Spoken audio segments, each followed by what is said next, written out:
Okay, Silverbirds Rhythm 93.7, it's upon us again. And the time, it's a few minutes to the hour of 10, specifically 23. With me, the studio ambassador, Boston Directly. Good morning. How are you doing? I'm fine, good morning. It looks like you're coming from work to another office, from one office to another office. Yes, sir. Okay, so today we'll be looking at security in River State and the issue of some fake police officers. Yes, man, security in River State and the issue of some fake police officers. And please, if you're online anywhere you're hearing this from, save this video and let it count for you for something. Why I'm saying so is because, first of all, let's look at the fake police officers.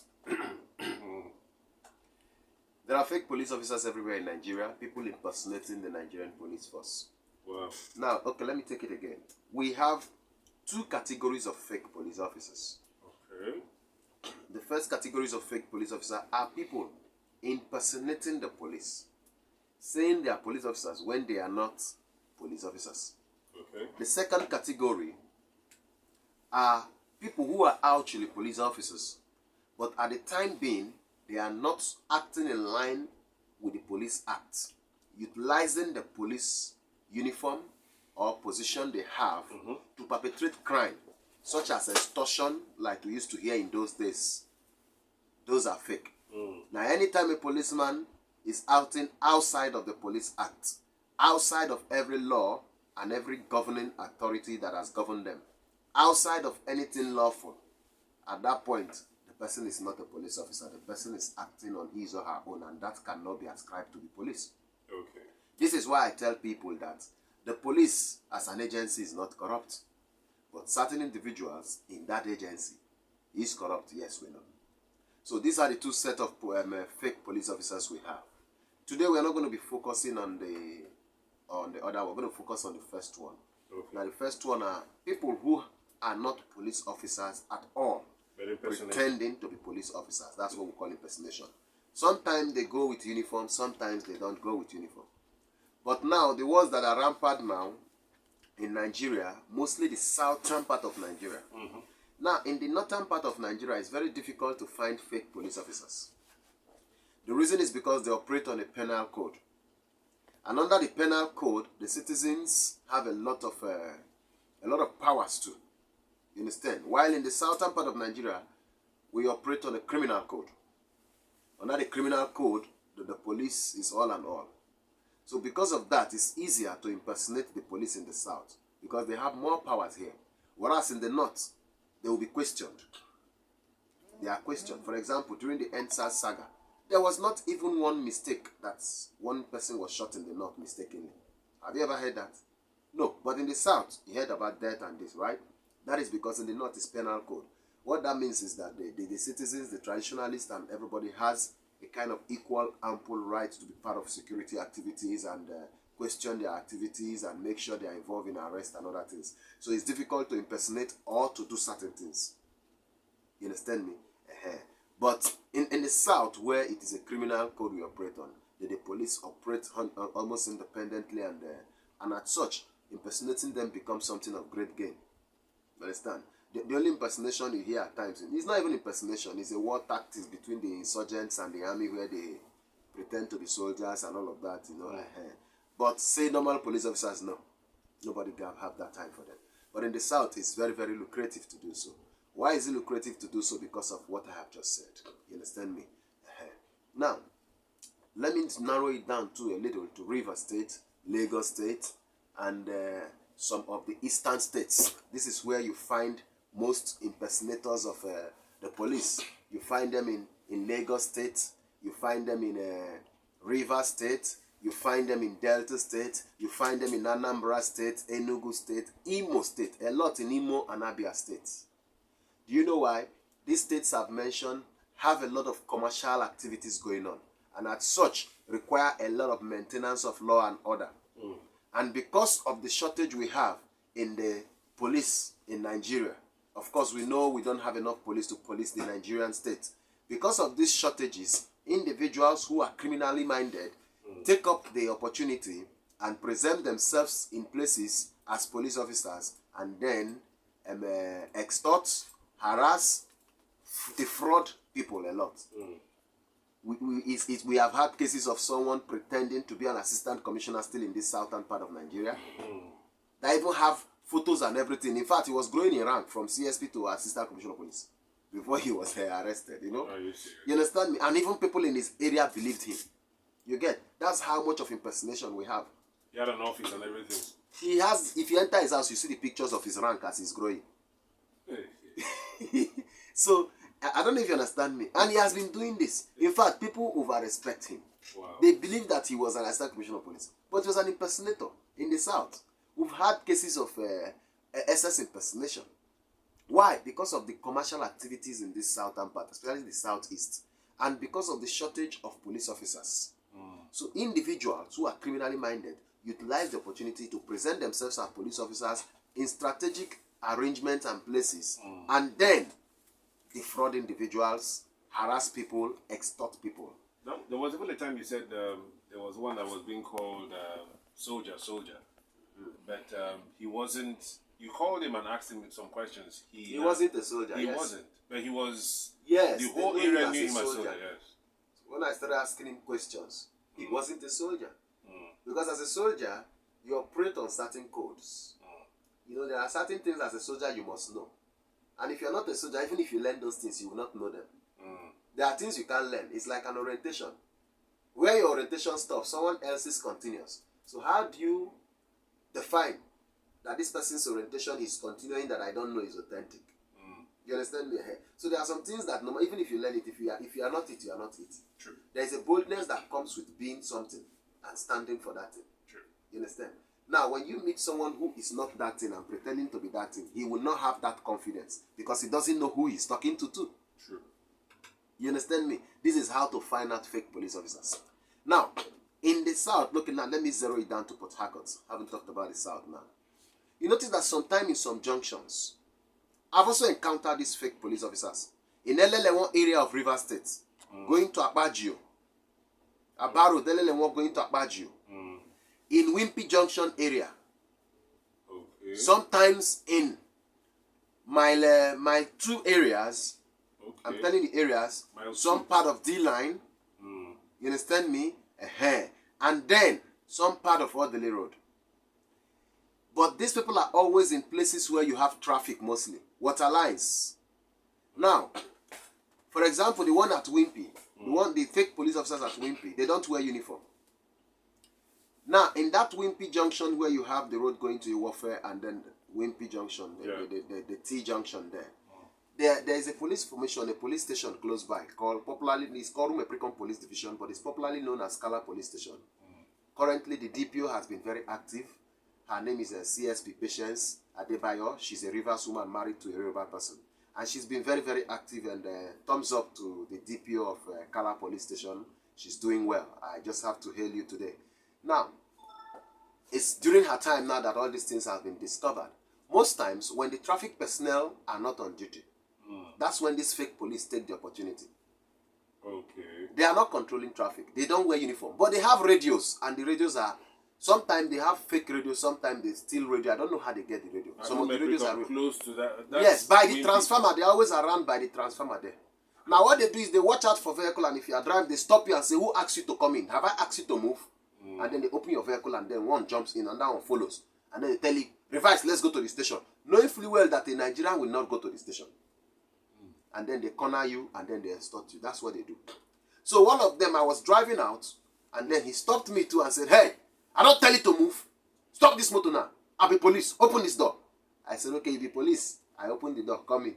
Hey, what's it? The man just saw my destiny side. He saw me and commissioner of police like he just jumped down. I said, I wish I caught this guy. I've just driven him inside to Kala. From there, I'll make sure I'll bring him to the command. You know? And it's not if I've encountered him twice. In fact, I've marked his face there. There are like 4 there. They arrange themselves. Then when the police people come out for duty, they will leave. They look for another junction to go to.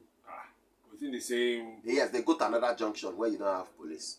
Not that they control traffic. There are some people that are not police that help us to control traffic. Yes, we know those ones are good people. We know them. Yes. But these ones will just stand by the side and be waiting for people that will make some mistakes. Now they make mistake. They even cause you to make the mistake. And then they try to pick on you as if they are police. They are not on uniform. Okay. Good. Now, they do the same thing in Lelele 1-2. The other day, they took 150,000 from somebody. I had to call the police monitoring unit because the call came to me. And then we realized that they didn't even go, they took the money for the person defaulting one thing or the other. And then we were able to pick them with, there's a police division near Akbajo there, I think, it's Akbajo division or something. We were able to pick them. Civil defense assisted. I now called some people. I said, okay, are you serious? They told me, so I called some persons and civil defense assisted them with one police officer and they were able to arrest them and recover the money. They've robbed a lot of people like that. In that Akbajo area, you know, there's traffic. Yeah. So they pretend and then they hold you. Most times they target vehicles that are carrying goods. Okay. These goods, maybe provision and all those stock, or those carton goods. Things that if you begin to fight with them, they can carry one of your goods and move. It's still money. Wow. You know that those are the people they target in that Akbajo area. You understand me? Now, this is going on. So I called the Commissioner of Police Monitoring Unit Commander, CSP Grace Wong, a very active woman, and she swung into action. So why am I telling people about this?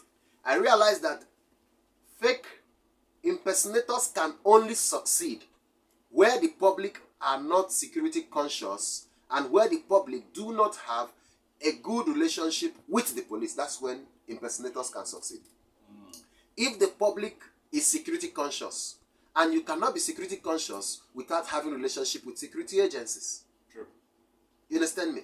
Fine. Now, if we are security conscious and we have good relationship with security agencies, you will see that it will be difficult for someone to impersonate the agencies and come and deal with you or defraud you. Because you already Why? know Because when the person comes to you, first of all, you are security conscious.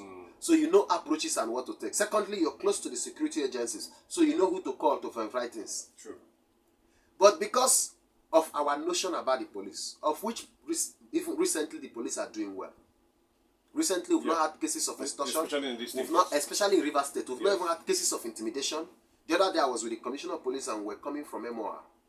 The current Commissioner of Police in Rivers State, which is your current best police officers in Nigeria. Tunji Disu, the Commissioner of Police in Rivers State. I was with him and we're coming from MOR. And he saw one of these boys driving a Lexus, taking one way. So his convoy asked them to cover up and then we blocked the boy. Then he stopped and he asked, why are you taking one way? The boy couldn't say anything. And he asked the police officers with him, he said, look, can you please search this vehicle? So they searched the vehicle and the vehicle is clean. They put everywhere, the vehicle is clean. And then he told the young boy, this is not the right thing to do. Can you please revise and go and take the proper way? The boy didn't believe his eyes. Because on a norm, now 150 don't go. Yeah, I mean, I don't enter trouble. I don't. On a norm, 200 don't come up for your hand. Did they get me? So the boy was surprised that it's okay now, revise your vehicle. Can you please go and take the way? Even we waited the motor, we like, he didn't arrest him. But the point is, the boy has learned it very seriously. And I'm sure that boy won't take one way again. Yeah. And that boy will be proud of the police he has because the police have actually policed him. True. By correcting him and telling him that maybe we had a digital anything, you would have recorded the young man. You would have recorded the young man, you would have recorded the young man. If maybe we had a recording this thing, you would have a system of database collection. Yeah. What you do, you record him and you caution him, you check if it's a first or if it's his first time. Yeah. And then you check. Then if you say that he's used to this thing, then you can now prosecute him. You understand? Yeah. But what he did that day, I was surprised and I liked that action and I liked it. I love it. So the point is, the police. So what I'm saying is, members of the public, in order not to be defrauded by fake or impersonating police people are impersonating the police. The first thing you must know is that you must be security conscious. You must be a security conscious person so that you can keep to the law. Be friendly with police officers too. Yes. You know these people that impersonate the police, they look for one loophole. Maybe you have made a mistake on the road or somewhere or something. They use that one to hold you. So you too, you feel like I don't make one big mistake. Oh, if they carry me go station, I don't finish. You understand me? Then two, they look for those mistakes you make. Then three, they look for things you've not even made any mistake, but they know that you don't know the law.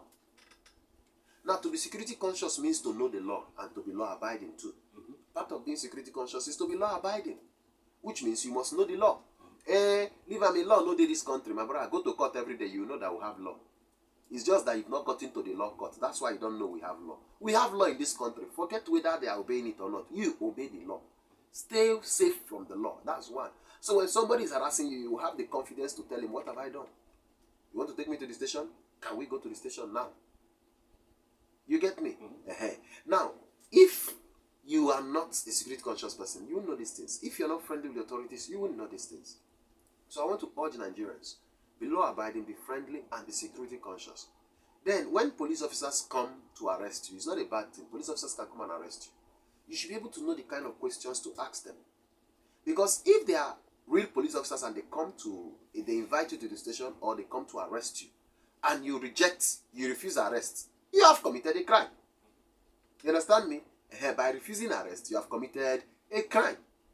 So you need to know the right question to ask, so that when the real police come to arrest you, you will not be refusing arrest, not knowing that you are compounding the matter for yourself.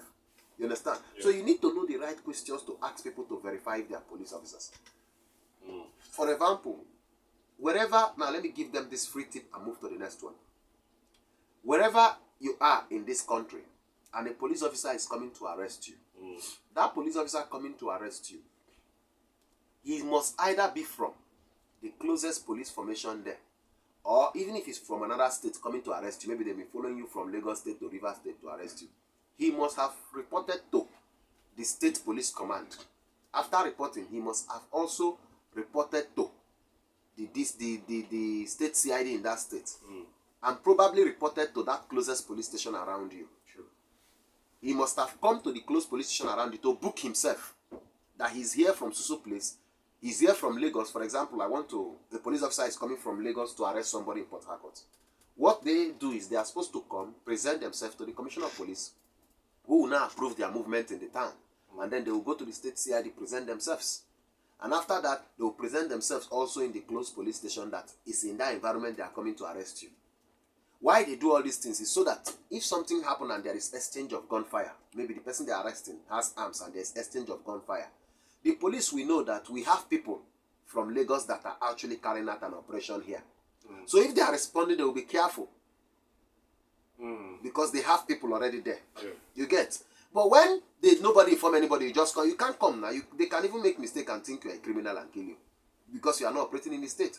So that is why the police have that protocol. So the point is this. If someone is coming to arrest you, say I'm from Lagos, I'm coming to arrest you in Port Harcourt. Okay, no problem. What you have to do is to find out if the person has been allowed to do so by the Commissioner of Police who have approved his or her investigation activity, if the state CIDs are aware they are there, and if the closest police formation there is also aware that they are there to carry you. If all these people are aware, then you can go with the person. You get me? That is why it is very important that you go close to the police station near you and make sure you know the DPO. It's something you do for free. In fact, everybody listening to me, my name is Ambassador Bosinde. I want you today, at the end of this talk, from now till the weekend, go to the closest police station around you that is covering where you stay. Request to see the DPO. Tell them Ambassador Bosinde said you should come and know them. And if they doubt you, call me. I'm going to air my number. Call me. I am saying this publicly that every citizen hearing my voice, both of you on TikTok, on Facebook, on Instagram, anywhere you're going to hear this from, I want you to, when you hear it, go to the closest police station around you, request to see the DPO. If they say who is looking for them, tell them you are the one looking for them. They say who sent you, tell them Ambassador Bosinde said I should come and know the DPO. They will allow you to see the DPO. If they don't, I'm going to air my number, you call me. You're going to know the DPO. You're going to exchange number with your DPO. But now, let me also put a disclaimer. If you're a criminal, I want you to know that knowing the DPO doesn't stop you from being investigated and arrested and prosecuted.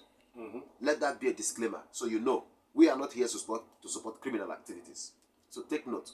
Now, having said that, when police officers, even within the states, we have tactical teams that can move everywhere to carry out an operation. When they come to arrest you, even if it's a tactical team, you have to, if you are someone who is security conscious, make sure you reach out to your divisional police officer, inform them that so tactical team, they say they are here to arrest me. They will verify. They know how to verify if the arrest is genuine or not. Now, if we can understand this, we will end the issue of extortion, we will end the issue of harassment, we will end the issue of intimidation, and we will end the issue of impersonation. These things I've discussed today is the way forward for us being part of policing and ending these things we don't like about the police. We don't need their permission to do so. And we have educated you this morning. So, we are still open. We're going around churches. We're speaking to them. We're talking to them. We're going around organizations, speaking to them on security and enlightening them deeply. So, we are open for invitation. I will still air my number. What's Mrs. Eunice's number? the one we're supposed to air for people that wants to book us to come. Okay, we're still not charging them. Okay, but I think the only one I have is I'll just add the one I have. 0803 7722 060. 0803 7722 060. That's Mrs. Eunice. She's our booking agent. If you want us to come speak to you on security, you just hit up Mrs. Eunice on that number, and we're going to come speak to you on security. If you also want to that one we don't charge, but you keep a honorarium for us for churches. Except organizations, those ones are the ones that we charge. But for churches, we do not charge you. It's our contribution to the body of Christ, because what we are doing is empowered by Him, by the Holy Spirit. So we take pride and joy in going to participate in churches. It's a privilege for us to be talking to God people. That's what we believe. So, if you're on social media, go to TikTok, follow us on Instagram, Facebook, Twitter, YouTube. It's Bosinda Life. Bosinda Life is BOSINDELIVE. Okay, it's on all platforms.